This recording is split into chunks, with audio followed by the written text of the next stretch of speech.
Hi കൂട്ടുകാർ, അസ്സലാമു അലൈക്കും വറഹ്മത്തുള്ളാഹി തആല വബറകാതുഹു.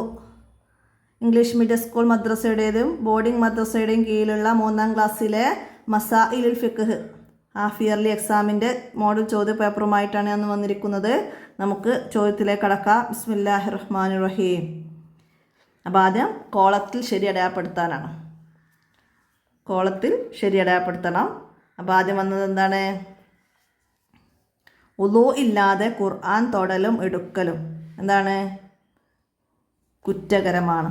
ഉളൂ ഇല്ലാതെ ഖുർആൻ തൊടലും എടുക്കലും കുറ്റകരമാണ്.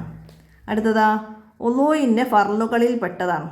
ഉളൂയിൻ്റെ ഫർള് 6 എണ്ണമാണ്. അപ്പോൾ അതിൽ പെട്ട ഒന്നുണ്ട് ഇതിൽ. ഏതാണ് ഇതിൽ? മുൻകൈ കഴുകൽ, ചെവി തടവൽ, കാല് കഴുകൽ. ഇതിൽ ഏതാണ് ഫർള്? കാല് കഴുകലാണ്. മുൻകൈ കഴുകലും ചെവി തടവലൊക്കെ ഉളൂയിൻ്റെ സുന്നത്താണ് കേട്ടോ. അപ്പോൾ നമുക്ക് ഓർമ്മ വേണം, ഉളൂയിൻ്റെ ഫർളുകൾ 6 എണ്ണം. അപ്പോഴാണ് ഇതുപോലെ വേറെ ഓപ്ഷൻ വന്നാൽ നമുക്ക് ടിക്ക് ചെയ്യാൻ കഴിയുള്ളൂ. അടുത്തതാ, കയ്യിലെ പെയിൻറ്റ് കളയാതെ ഉളൂ ചെയ്താൽ ഉളൂ ശരിയാവില്ല. കാരണം എന്താണ്? കയ്യിൽ പെയിൻ്റ് ആയാൽ അവിടെ വെള്ളം ചേരൂല. അപ്പോൾ നമ്മൾ ഉളൂയിൻ്റെ ഷർത്ത് പഠിച്ചിട്ടുണ്ട്. അപ്പോൾ അവിടെ ഷർത്ത് പാലിച്ചിട്ടില്ല. ഷർത്താണ് ഉളൂയിൻ്റെ ഷർത്തും ഫർളും മാറിപ്പോയത്. ഷർത്തുകൾ 5 എണ്ണം. വെള്ളം തൊഹൂറായിരിക്കുക, കഴുകപ്പെടുന്ന അവയവങ്ങളിൽ വെള്ളം ഒലിപ്പിക്കുക എന്നൊക്കെ പറഞ്ഞ് നമ്മൾ പഠിച്ചിട്ടുണ്ട്. അപ്പോൾ അവിടെ പെയിൻറ്റ് കളയാത്തത് കൊണ്ട് അവിടെ വെള്ളം ചേർന്നില്ല. അപ്പോൾ അത് ഷർത്ത് പാലിച്ചില്ല എന്നതാണ് മനസ്സിലാക്കുക കേട്ടോ. അപ്പോൾ ഇതുപോലെ തന്നെ ഫർളും വരാം. കാല് കഴുകിയില്ല, ഉളൂ ശരിയായില്ല. കാരണം എന്താണ്? ഫർള് പാലിച്ചില്ല. മനസ്സിലായില്ല? ആ രീതി മനസ്സിലാക്കുക. ഇനി അടുത്തതാ, വലതുകാൽ വെച്ച് പുറത്തിറങ്ങണം. എവിടെ നിന്നാണ് വലതുകാൽ വെച്ച് പുറത്തിറങ്ങേണ്ടത്? മസ്ജിദ്, വീട്, ടോയ്ലറ്റ്. എവിടുന്നാ? ടോയ്ലറ്റിൽ നിന്നാണ് വലതുകാൽ വെച്ച് പുറത്തിറങ്ങേണ്ടത്. വീട്ടിൽ നിന്ന് ഇടതുകാലാണ്, മസ്ജിദിൽ നിന്നും ഇടതുകാലാണ് വെച്ച് പുറത്തിറങ്ങേണ്ടത്. അടുത്തത്, നജസ്സുകളിൽ പെടാത്ത വസ്തു. ഇതിൽ നജസ്സിൽ പെടാത്ത വസ്തു ഏതാണ് എന്നാണ്. രക്തം, മൂത്രം, വിയർപ്പ് നജസ്സല്ല. ഓക്കെ. ഇനിയാ തൊഹൂറല്ലാത്ത വെള്ളം. തൊഹൂറല്ലാത്ത വെള്ളം ഏതാണ് ഇതിൽ? ഇളനീർ വെള്ളം. അത് തോഹിറായ വെള്ളമാണ്. തൊഹൂറാണ് കടലിലെ വെള്ളം, കുളത്തിലെ വെള്ളം. നമ്മൾ പഠിച്ചിട്ടുണ്ട് അല്ലേ? അപ്പോൾ അതുപോലെ മനസ്സിലാക്കാം. ഇനിയാ നിറം, മണം, രുചി നീങ്ങുന്നത് വരെ കഴുകണം. എന്ത് നജസ്സായാലാണ്? മൂത്രം കൊണ്ട് നജസ്സായാൽ നിറം, മണം, രുചി, അതായത് രക്തം, കഫം, മലം, മൂത്രം ഇതൊക്കെ നജസ്സുകളാണ്. ആ നജസ് കൊണ്ട് നജസ്സായാൽ നിറം, മണം, രുചി നീങ്ങുന്നത് വരെ കഴുകണം എന്ന് പഠിച്ചിട്ടുണ്ട്. നായ കൊണ്ട് മലിനമായതും പന്നി കൊണ്ട് മലിനമായതും നമ്മൾ എന്തെങ്ങനെയാണ് വൃത്തിയാക്കേണ്ടത്? അത് 7 തവണ കഴുകണം. അതിൽ 1 തവണ മണ്ണ് കലക്കിയ വെള്ളം കൊണ്ടാവണം. അപ്പോൾ ഇതുപോലെ ചോദ്യം വരാം, മണ്ണ് കലക്കിയ വെള്ളം കൊണ്ട് കഴുകണം ഏത് നജസ്? അപ്പോൾ നമുക്ക് ഓപ്ഷനിൽ നായ കൊണ്ടോ പന്നി കൊണ്ടോ വരണം. അതുപോലെ 7 തവണ കഴുകണം ഏത് നജസ്? മനസ്സിലാക്കണം കേട്ടോ. അടുത്തതാ, അശുദ്ധിയിൽ നിന്നും നജസിൽ നിന്നും ശുദ്ധിയാവൽ നിസ്കാരത്തിൻ്റെ എന്താണ്? അശുദ്ധിയിൽ നിന്നും നജസിൽ നിന്നും ശുദ്ധിയാവൽ നിസ്കാരത്തിൻ്റെ ഷർത്താണ്. നിസ്കാരത്തിൻ്റെ ഷർത്തുകൾ 5 എണ്ണം. 1, വലുതും ചെറുതുമായ അശുദ്ധിയിൽ നിന്ന് ശുദ്ധിയാവൽ. അപ്പോൾ ഇവിടെ അതാണ് ഷർത്ത് വന്നത്. മനസ്സിലാക്കുക. ഇനിയാ ഉളൂ ചെയ്യുമ്പോൾ വെള്ളം ഒലിപ്പിക്കണം. എവിടെയാണ് വെള്ളം ഒലിപ്പിക്കേണ്ടത്? തലയിലാണോ, ചെവിയിലാണോ, മുഖത്താണോ? കഴുകപ്പെടുന്ന അവയവങ്ങളിൽ വെള്ളം ഒലിപ്പിക്കണം മുഖത്ത്. തലയും ചെവിയൊക്കെ തടവുകയാണ് വേണ്ടത്. അപ്പോൾ തടവേണ്ട അവയവങ്ങൾ ചോദിച്ചാൽ നമുക്ക് തല, ചെവി, ഇതിലേതെങ്കിലും ഓപ്ഷൻ വേണം. പിന്നെ ഒലിപ്പിക്കേണ്ടതിൽ മുഖം, കൈ, കാല് ഇതൊക്കെ ഒലിപ്പിച്ച് കഴുകണം. അപ്പോൾ ഓപ്ഷൻ ഇത് മാറി വരാം. മനസ്സിലാക്കുക. ഇനിയോ സംസാരിക്കാൻ പാടില്ലാത്തൊരു സ്ഥലം എവിടെയാണ്? ടോയ്ലറ്റിൽ സംസാരിക്കാൻ പാടില്ല. മനസ്സിലാക്കുക. ഇനിയാ ചേരുംപടി ചേർക്കാനാണ്. നമുക്ക് മാച്ച് ചെയ്ത് കൊടുക്കാം. എന്താണ്? മുസഹഫ് കൊണ്ടുവരുന്നത് കണ്ടാൽ എന്താണ്? എഴുന്നേറ്റ് നിൽക്കണം. അപ്പോൾ അതിൻ്റെ ബി എഴുതി കൊടുക്കാം. ചെറിയ അശുദ്ധിയിൽ നിന്ന് ശുദ്ധിയാവാൻ ഉളൂ ചെയ്യണം. ചെറിയ അശുദ്ധിയിൽ നിന്ന് ശുദ്ധിയാവാൻ ഉളൂ ചെയ്യണം. വലിയ അശുദ്ധിയിൽ നിന്ന് ശുദ്ധിയാവാൻ കുളിക്കണം. നമ്മൾ പഠിച്ചിട്ടുണ്ട്. ഇനി അടുത്തതാ, ഉളൂ ചെയ്തു കഴിഞ്ഞാൽ ദുആ ചെയ്യണം. അപ്പം അതിൻ്റെ ഈ എഴുതി കൊടുക്കാം.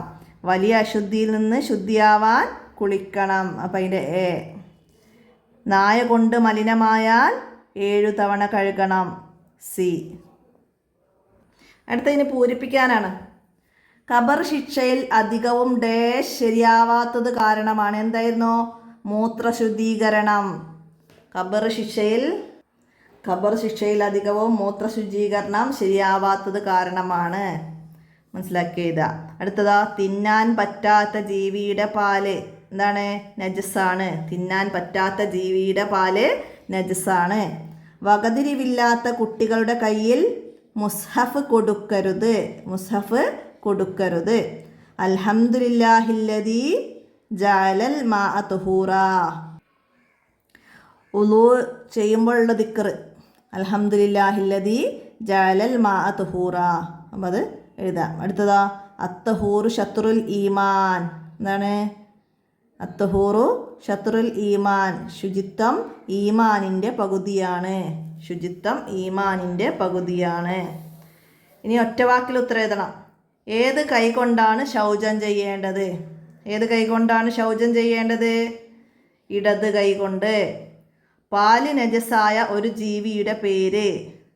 പാല് നജസാണ്. ഏത് ജീവിയുടെ? പൂച്ച, ആന, അതായത് തിന്നാൻ പറ്റാത്ത ജീവികൾ, അതിൻ്റെയൊക്കെ പാല് നജസാണ്. പൂച്ച, ആന ഒക്കെ എഴുതാം നമുക്ക്. ഇനിയാ, ശുദ്ധിയുള്ളവരല്ലാതെ തൊടാൻ പാടില്ല എന്താണ്? മുസ്ഹഫ്, ഖുർആൻ. 2 എഴുതാം. സ്വർഗത്തിൻ്റെ കവാടങ്ങൾ എത്രയാണ് സ്വർഗത്തിൻ്റെ കവാടങ്ങൾ?